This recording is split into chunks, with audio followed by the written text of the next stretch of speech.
جو نہایت رحم و کرم فرمانے والے ہیں۔ ہم اپنا وہی موضوع جاری رکھے ہوئے ہیں جو پچھلی دفعہ تھا، کیونکہ تنقیدی قسم کے مضامین عام طور پر اہل ایمان حضرات کو ہضم نہیں ہوتے۔ وہ سوچتے ہیں کہ تنقید کے بارے میں پڑھ لیا تو ہمارا پھر ایمان جاتا رہے گا، اس لیے ہم اس کو تنقید نہیں کہہ رہے، ہم ٹیکسچرل کریٹیسزم کو کہتے ہیں کہ یہ انتقاد متن ہے، کیونکہ تنقید کا لفظ سنتے ہی آپ کے ذہن میں یہ آتا ہے کہ کیڑے نکالے جائیں گے، برائیاں نکالی جائیں گی، عیب ڈھونڈے جائیں گے، کمزوریوں کے سبب۔ یہ نہیں ہے، یہ تنقیدی نقطہ نظر سے دیکھنا ہے، اور دیکھنا یہ ہے کہ جو کچھ ہمارے پاس ہے وہ صحیح ہے یا نہیں ہے، عقیدہ تو ہے اور عقیدت بھی ہے، لیکن کیا حقیقت بھی ہے یا نہیں، تو یہ دیکھنے کا ہے۔ تو پچھلی دفعہ ہم نے کوئی تھوڑی سی بات کی تھی، اب ہم اسی بات کو آگے لے کے بڑھتے ہیں۔ ہم تمام کے تمام عادی ہو چکے ہیں، کیونکہ جس دور میں ہم پیدا ہوئے اس میں ہمیں یہ چھپی ہوئی کتابیں ملتی ہیں۔ اب اس کتاب میں کئی مقامات پر صدر عدالت لکھا ہوا ہے، رے کے نیچے زیر ہے، جو غلط ہے، لیکن یہ 2 لاکھ کاپیاں چھپ گئی تو وہ زیر اب بھی وہی رکھی ہوئی ہے۔ بے وقوفی کی جگہ بے وقوفی چھپ گیا تو بے وقوفی لکھا چلا آ رہا ہے، حکومت کی جگہ حکومت ایک جگہ لکھا ہوا ہے تو وہ غلطی چل رہی ہے۔ ہم جس زمانے کی بات کر رہے ہیں جب یہ کتابیں ہمارے پاس جو لکھی گئیں وہ دور چھپائی کا نہیں تھا۔ گوٹنبرگ صاحب اس وقت تک پیدا نہیں ہوئے تھے کہ جنہوں نے اٹھا کے چھاپا خانہ ایجاد کیا کہ لکڑی کے اوپر آپ کھودتے تھے الٹا، اس کو انک میں ڈبو کے زور سے مارتے تھے مشین سے کہ وہ نشان پڑ جاتا تھا، وہ سیدھا آتا تھا، بالکل ایسے آپ آئینے میں اپنی شکل دیکھیں، آپ ادھر کھجائے تو دائیں کان پہ، تو آئینے کے اندر جو آدمی ہے وہ اپنے بائیں کان کو کھجاتا ہے، اس کا دایاں کان نہیں ہوتا، کیونکہ اس کا دایاں کان اس سائڈ پر ہے جدھر آپ کا بایاں کان ہے، تو الٹا نشان پڑتا ہے۔ تو الٹی کھدائی کر کے لکڑی کے اوپر اور اس کو پھر بھگو کے مارتے تھے تو وہ چھپتا تھا۔ ہمارے پاس ایک کتاب ہے، زیادہ پرانی نہیں چھپی ہوئی، لیکن انہی پہلی کتابوں میں سے ایک کتاب ہے جو چھاپی گئی تھی، جتنی موٹی کتاب ہے۔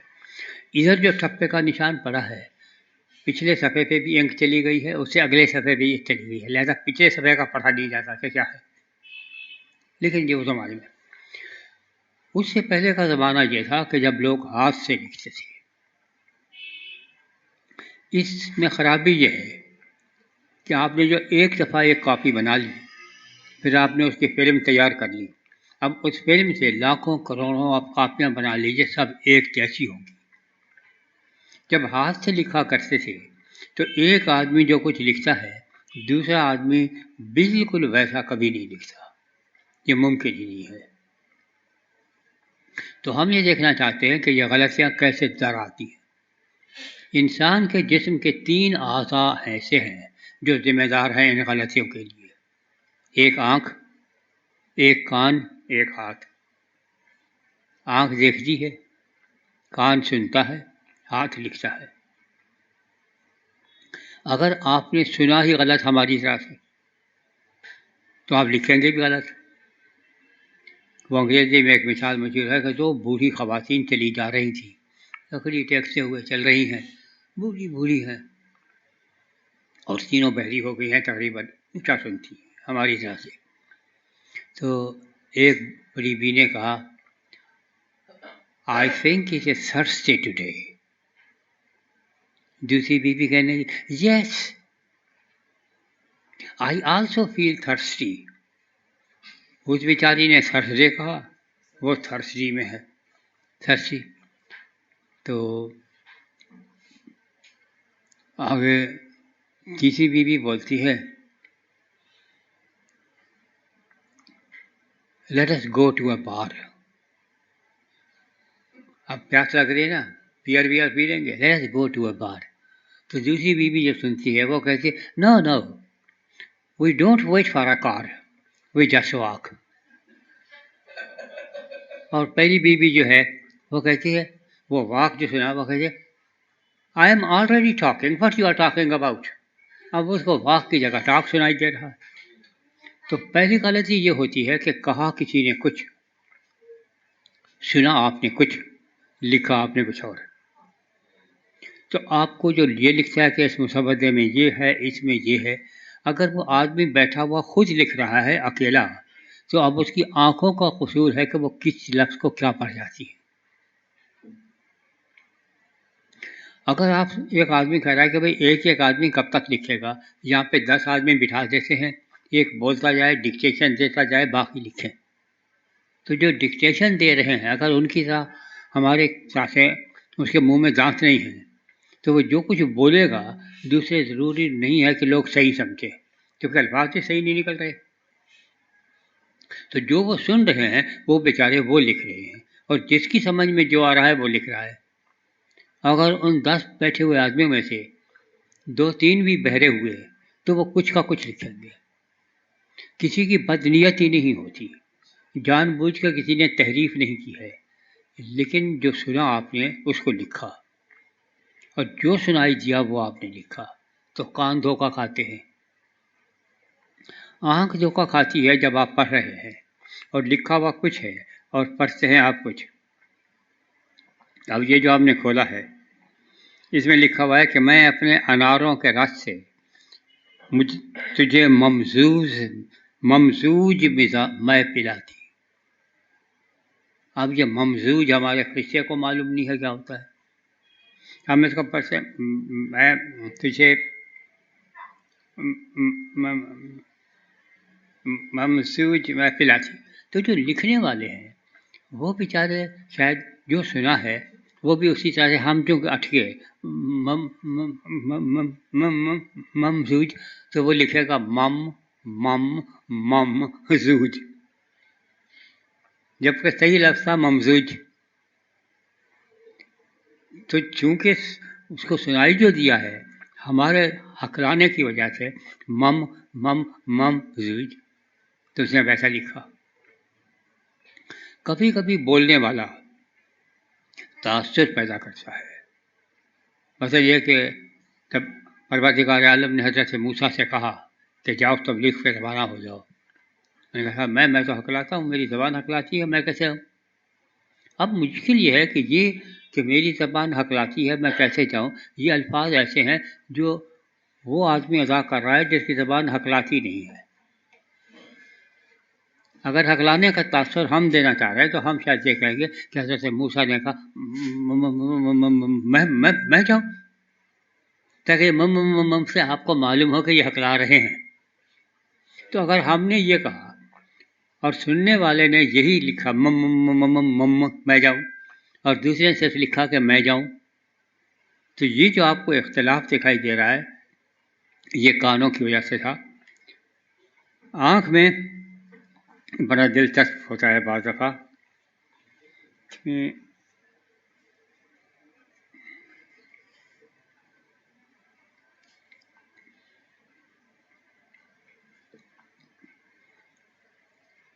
اب یہ نام ہمارے لیے بالکل عجیب ہے، ہم نے کبھی سنے ہی نہیں. یسایہ بن آموس کی رویا جو اس نے یہودا اور یروشلم کی بابت یہودا کے بادشاہوں عزیہ اور یوتام اور آخز اور حزقیہ کے ایام میں دیکھی. ہم نے آج تک یسایہ نہیں سنا، آموس نہیں سنا، یہودا نہیں سنا، عزیہ نہیں سنا، یوتام نہیں سنا، آخز نہیں سنا، حزقیہ نہیں سنا. ہمارے یہاں یہ نام ہوتے ہی نہیں، تو ہم ان کو پڑھتے ہوئے غلطی کر سکتے ہیں. آپ دیکھیں کہ اس میں حزقیہ ایک ہی لفظ لکھا ہوا ہے، کیتھولک ترجمے میں حزقی الگ لکھا ہوا ہے اور یہاں الگ لکھا ہوا ہے. اس لیے انہوں نے کیا ہے تاکہ پڑھنے میں آپ کو آسانی ہو، کیونکہ ورنہ یہ نہیں پڑھا جاتا. تو اگر انہوں نے آسانی کی خاطر اس کو حزقی الگ کر دیا اور یہاں الگ کر دیا اور اس میں حزقیہ ایک ہی لفظ لکھا گیا ہے، تو یہ اختلاف تو ہیں، لیکن نہ اس سے معنی میں فرق پڑا، نہ مطلب پہ فرق پڑا، نہ کسی تشریح و توصیف پہ فرق پڑا، نہ کسی آدمی کی تبدیلی ہوئی. وہ ایک ہی آدمی ہے، آپ اس کا نام حزقیہ کہیں یا حزقیہ کہیں. یہ ایک غلطی کا امکان یہ ہے. تیسری غلطی یہ ہے کہ جو لکھا ہے اب اس کو ہمیں لکھنا ہے. ہم اس کو کیسے لکھیں؟ آپ کبھی بچوں کو لے لیں جن کو تھوڑے بہت لکھنا آتی ہے اور ان کو کوئی تحریر دے دے کہ اس کو کاپی کر دو. تماشا ہوگا، ہر بچہ اپنا الگ لکھے گا. جو اس کی سمجھ میں آئے گا کہ اس بیچارے نے کبھی اس قسم کی خوفناک قسم کی اردو سیکھی نہیں، پڑھی نہیں ہے، یہ نام بھی نہیں سیکھے، تو پریشان ہوگا کہ میں کیا کروں. اسی یسایہ کے پہلے باب کے 6 آیت میں تلوے سے لے کر چاندی تک اس میں کہیں صحت نہیں ہے. اب ہم نے یہ پڑھا تلوے سے لے کے چاندی تک، ہم کہتے ہیں یار پاگل ہے، غلط لکھا ہے. چاندی کے مقابلے پہ تلوا نہیں ہوتا، چاندی کے مقابلے پہ سونا ہوتا ہے. سونے سے لے کے چاندی تک. لیکن یہ چاندی لکھا ہوا صحیح ہے، ہم غلط اس لیے پڑھ رہے ہیں. اب اس وقت اردو میں چاندی اس میٹل کو کہتے ہیں، دھات کو کہتے ہیں جو سفید رنگ کی ہوتی ہے، جس سے زیورات بنتے ہیں. لیکن جس زمانے میں یہ لکھا گیا تھا، ترجمہ کیا گیا تھا، اس زمانے میں چاندی گنجی ٹینڈ کو کہتے تھے. نواز شریف کی ٹینڈ کو چاندی کہتے تھے، اب اس کو چاند کہتے ہیں. آپ نے کبھی سنا ہوگا کہ جو فوجی ہیں نشانے بازی کرتے ہیں، جہاں پریکٹس کرتے ہیں، اس کو چاند ماری کہتے ہیں. چاند ماری. تو وہاں پہ چاند کون سا جا کے آپ مارتے ہیں؟ چاند تو آسمان پہ ہوتا ہے. تو وہ چاند ماری یہ ہے کہ گنجی سی ٹینڈ بنا دی جاتی تھی آدمی کے، اس کا نشانہ بنانا ہے، اس کے ٹینڈ پہ لگے. تو وہ چاند، تو یہ چاندی اس زمانے میں کہتے تھے، لیکن اب چاندی نہیں کہتے، اب چاند کہتے ہیں، لیکن چندیا کہتے ہیں. چھوٹی فارم اس کی چندیا استعمال کرتے ہیں. لیکن یہ چونکہ ہم سے غلط لکھا جا رہا ہے، پڑھا جا رہا ہے، تو سمجھ میں نہیں آ رہا، تو لہٰذا ہم شاید کچھ اور کر جائیں گے، کوئی نہ کوئی لفظ بدل جائیں گے، یا ہم صحیح کر دیں گے. ہم کہیں گے بھائی چاندی سے گڑبڑ ہو رہی ہے، تلوے سے لے کر چاند تک. پھر ہم سوچیں گے نہیں یار یہ بگڑ، چاند میں بھی گڑبڑ ہے، چاند آسمان پہ ہوتا ہے. تو تلوے سے لے کے چندیا تک ان میں کہیں بھی صحت نہیں ہے، فقط زخم اور چوٹ اور سڑے ہوئے گھاؤ ہے. یہ غلطیاں اس طرح سے وجود میں آتی ہیں جب کاتب لکھتا ہے. تو ہمارے پاس جو نسخے ہیں، قلمی نسخے، ان میں ایک قسم کے اختلافات آپ کو ملتے ہیں. اور یہ اسی لیے نہیں ملتے ہیں کہ کسی نے جان بوجھ کے کوئی گڑبڑ کی ہے، بلکہ اسی لیے ملتے ہیں کہ یہ انسان کی فطری تقاضا ہے کہ وہ جب بھی لکھتا ہے کوئی نئی چیز آتی ہے وہ اس میں ہمیشہ ہکلاتا ہے، پریشان ہوتا ہے کہ اس کو میں کیا کروں کیا نہ کروں. آپ کے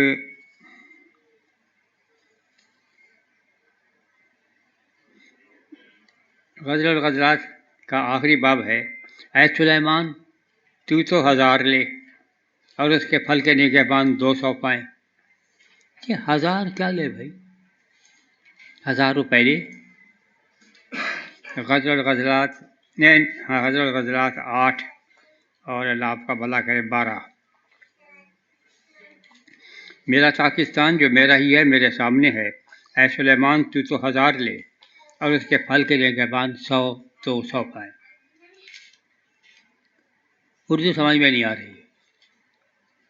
اگر ہم لکھتے ہوئے کیونکہ پھلوں کا ذکر آ رہا ہے اور یہ نگہبان ہے، تو جو نگہبانی کرے گا اس باغ کی، اس کو سلیمان کو ملیں گے 1000. وہ سیب کے اگر ہیں درخت، اس کو 1000 سیب ملیں گے اور دوسرے کو 200 ملیں گے. ہم شاید واضح کر دیں گے. پھر آپ کو فرق دکھائی دے رہا ہے کہ کہیں پہ ہے صرف 1000 اور اس میں 1000 سیب ہے. ہم 1000 یہی ترجمہ کرتے ہیں، یہی لکھتے ہیں، نشان بناتے ہیں فٹ نوٹ کا اور نیچے لکھ دیتے ہیں یعنی 1000 سیب.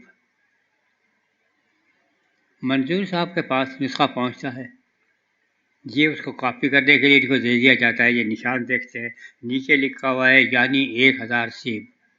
تو یہ سوچتے اصل لکھنا رہ گیا تھا، وہاں جگہ نہیں تھی، یہاں پہ لکھنا ہے 1000 سیب، یہ پورا کا پورا 1000 سیب نیچے سے نکال کے اوپر ڈال دیتے ہیں، تو 1000 کی جگہ 1000 سیب لکھ دیتے ہیں۔ بعض دفعہ جو آپ کو ملتا ہے کہ یہ آیت فلاں نسخے میں ہے، فلاں میں نہیں ہے، وہ حاشیے میں لکھی ہوئی ہے۔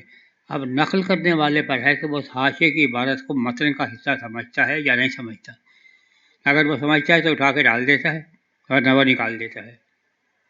بالکل اسی طرح سے مرقس کی انجیل کے آخری باب 16ویں باب کی آیت نمبر 9 سے لے کے 21 تک حاشیے میں تھی، متن میں نہیں تھی۔ تو کسی نے حاشیے سے لے کے اٹھا کے متن میں نقل کر دیا، اب ہمارے پاس آ گئی، دوسرے نسخوں میں نہیں ہے، دوسرے تراجم میں نہیں ہے۔ پھر کسی نے انگریزی کے ترجمے میں لکھ دیا کہ بھئی یہاں پہ کچھ نسخوں میں یہ بھی پایا جاتا ہے، تو کہتے ہیں آپ تو خود اعتراف کر رہے ہیں کچھ میں ہے کچھ میں نہیں ہے۔ بھائی یہ نقل کرنے میں یہ ہمیشہ مصیبت رہتی ہے، گڑبڑ ہوتی ہے، اب آپ کیا کریں کیا۔ ہمارے پاس ایک کتاب ہے، اب وہ کتاب کئی دفعہ چھپ چکی ہے، بلوغ المرام، عربی کی کتاب ہے، مسائل ہیں اور احادیث ہیں۔ جو ہمارے پاس نسخہ ہے اس کی حالت بڑی تباہ ہو گئی ہے، اس کی کوئی جلد بھی نہیں تھی، لمبے سائز کا کاغذ پیلا ہو گیا، زیادہ کھینچو تو ٹوٹتا ہے، ہم نے سنبھال کے رکھا ہوا ہے۔ اس لیے کہ وہ جو جس آپ نے لکھا اس کو معلوم تھا کہ جس سے میں کاپی کر رہا ہوں اس میں غلطی ہے، اس نے صحیح لکھ دیا ہے، اس کے اوپر ایک نون بنا دیا ہے، مارجن میں نون لکھا، پھر کچھ لفظ لکھ دیا ہے۔ نون کا مطلب ہے کہ نسخے میں یہ لفظ لکھا ہوا ہے لیکن عربی میں وہ لفظ فٹ ہی نہیں ہو رہا، تو اس نے اس کو ٹھیک کر دیا ہے۔ اب جو وہ بلوغ المرام چھپ رہی ہے بہت اچھی چھپ رہی ہے، اب وہ سارے نون نسخے والے جو تھے وہ سارے گم ہو گئے ہیں، تو جو نسخوں کے اختلافات تھے وہ غائب ہو گئے ہیں۔ بائبل تو بہت پرانی کتاب ہے، آپ ولیم شیکسپیئر کو لے لیجیے کتنا پرانا ہے، 17ویں صدی کا، 1600 کچھ کا۔ ہم جو اس کے افسانے پڑھتے ہیں، ڈرامے پڑھتے ہیں، کیا ولیم شیکسپیئر نے ایسے ہی لکھا تھا؟ ایک کتاب ہے شیکسپیئر اتنی موٹی، اس میں اس کے سارے کے سارے ایک ہی جگہ ڈال دیے ہیں، اور اس کو ہم جیسے غریبوں کے لیے وہ سستی کتاب رکھ دی تاکہ پڑھیں اسٹوڈنٹس۔ ہم نے بھی وہ لی تھی اسٹوڈنٹ سے، 10 روپے کی کتاب تھی، نئی کتاب 10 روپے میں ہم نے لے لی۔ اس کے بعد پھر ہمیں فولیو ایڈیشن ملنے شروع ہوئے ویرائٹی کے نوٹس کے ساتھ۔ جب وہ پڑھا تو معلوم ہوا کہ وہ تو وہ نہیں ہے جو اس میں چھپا ہوا ہے، وہ تو انہوں نے ہمارے اسٹوڈنٹس کے لیے یہ کام کر دیا ہے کہ اوٹ پٹانگ جو اسپیلنگ تھے ان کو صحیح کر دیا ہے تاکہ آج ہم سے پڑھے جائیں۔ اس زمانے میں وہ کچھ اور اسپیلنگ کرتے تھے، اب وہ نہیں۔ کنگ جیمز ورژن جس کو لوگ استعمال کیا جا رہا ہے 1611 کا، اس کا جو اصلی ایڈیشن ہے اس کو آپ دیکھ رہے ہیں، اور وہ جو آپ چھپ رہا ہے آپ اس کو دیکھ رہے ہیں، آپ کو اس میں ہزاروں فرق دکھائی دیتے ہیں۔ صرف اس لیے فرق دکھائی دیتے ہیں کہ وہ بالکل اصلی ایڈیشن میں وہ اسپیلنگ تھے جو اس زمانے میں استعمال ہوتے تھے، اب وہ استعمال نہیں ہوتے تھے۔ لاطینی سے متاثر سے، لاطینی میں جے ہوتا ہے، آئی نہیں ہوتی، آئی کی جگہ جے ہی لگاتے ہیں۔ اگر جیزس لکھنا ہو تو IESUS لکھتے ہیں، یوسس۔ جب اب چھپ کے آ رہا ہے کنگ جیمز ورژن، اس میں تو آئی نہیں ہے، جے لکھا ہوا ہے، کیونکہ ہم جے سے استعمال کرتے ہیں، تو انہوں نے اپڈیٹ کر دیا تاکہ پڑھنے والے کو آسانی ہو۔ کچھ نسخوں میں یہ ہوا ہے کہ جو ایسا عجیب و غریب قسم کا لفظ تھا جو پلے نہیں پڑ رہا تھا، انہوں نے اس کو آسان زبان میں یا حاشیے میں لکھ دیا یا کچھ کر دیا۔ اسی کنگ جیمز ورژن پہ ایک بات ہو رہی تھی انٹرنیٹ پہ ایک صاحب سے، انہوں نے کہا کہ بھائی آپ لوسیفر کو نہیں مانتے، لوسیفر کا ذکر موجود ہے کنگ جیمز ورژن میں، یہ دیکھیں، حوالہ دے دیا، یہ لوسیفر موجود ہے۔ ہم نے اس پہلے ایڈیشن کی فوٹو کاپی کر کے لگا دی، اسکین کر کے، ہم نے کہا یہ دیکھیں یہ لوسیفر لکھا ہوا ہے، اور نیچے فٹ نوٹ لکھا ہوا ہے، فٹ نوٹ لکھا ہوا ہے that is the morning star. اس لیے ہم مارننگ اسٹار کی بات کریں، لوسیفر کسی شیطان بیطان کا نام نہیں ہے۔ اب جو کنگ جیمز ورژن آ رہا ہے اس میں فٹ نوٹ کیونکہ گم ہو گیا ہے تو لوگ سمجھ رہے ہیں یہ شیطان کا لقب ہے۔ وہ صبح کے ستارے کو کہا گیا ہے، وینس کو، جسے اردو میں زہرہ کہتے ہیں، تو اس کے بارے میں ہے۔ تو کچھ نسخوں کے آپ کو اختلافات اس لیے ملتے ہیں کہ کسی نے اس کو اپ ڈیٹ کر دیے اسپیلنگ۔ ہمارے پاس یونانی زبان کا ایک نسخہ ہے جس سے آج کل ہم لڑ رہے ہیں، مصیبت ہے، لیکن اللہ بھلا کرے آکسفورڈ یونیورسٹی والوں کو انہوں نے پورا کا پورا انٹرنیٹ پہ ڈال دیا۔ اب وہ اس میں جو لفظ لکھے ہوئے ہیں وہ یونانی لحاظ سے صحیح نہیں بیٹھتے، لیکن وہ ویسے کا ویسا ہے۔ بعد میں کسی نے صحیح کرنے کی کوشش کی تو اس میں لکھا ہوا ہے C1 C2، وہ سی کا مطلب ہے کریکٹر، کسی نے بعد میں اس کو کریکٹ کیا ہے کہ یہ غلط لکھا ہوا تھا اور اس کو صحیح کر دیا ہے تاکہ بعد میں آنے والوں کو عذاب نہ ہو، کیونکہ کچھ فارم ایسی ہیں یونانی کی جو ممکن نہیں ہے لیکن وہ لکھی ہیں، وہ اس لیے لکھی ہیں کہ وہ اسے پورا لکھنے کی بجائے شارٹ فارم لکھ دیتے تھے، پڑھنے والے پڑھتے تھے۔ جیسے پچھلی دفعہ آپ کو مثال دی تھی، ہم سواد لکھتے ہیں صلی اللہ علیہ وسلم پورا پڑھتے ہیں، سواد لکھتے ہیں رضی اللہ عنہ پورا پڑھتے ہیں، رے لکھتے ہیں رحمۃ اللہ عالمین پورا پڑھتے ہیں۔ تو اس زمانے میں یہ ایبریویشن سے استعمال ہوتی تھی۔ بعض والوں نے سوچا کہ بھائی یہ لوگوں سے نہیں پڑھا جاتا ہے، عذاب میں پھنس جاتے ہیں، اس کو ٹھیک کر دو، تو کسی نے ٹھیک کر دیے۔ تو آپ کو اس میں لال سے لکھا ہوا کریکٹر کا ہے، اس نے کچھ کریکٹ کرنے کی کوشش کی ہے پہلا، تو نسخوں کو بگاڑا نہیں ہے، تحریف نہیں کی ہے، اس لفظ کو سمجھانے کی کوشش کی ہے۔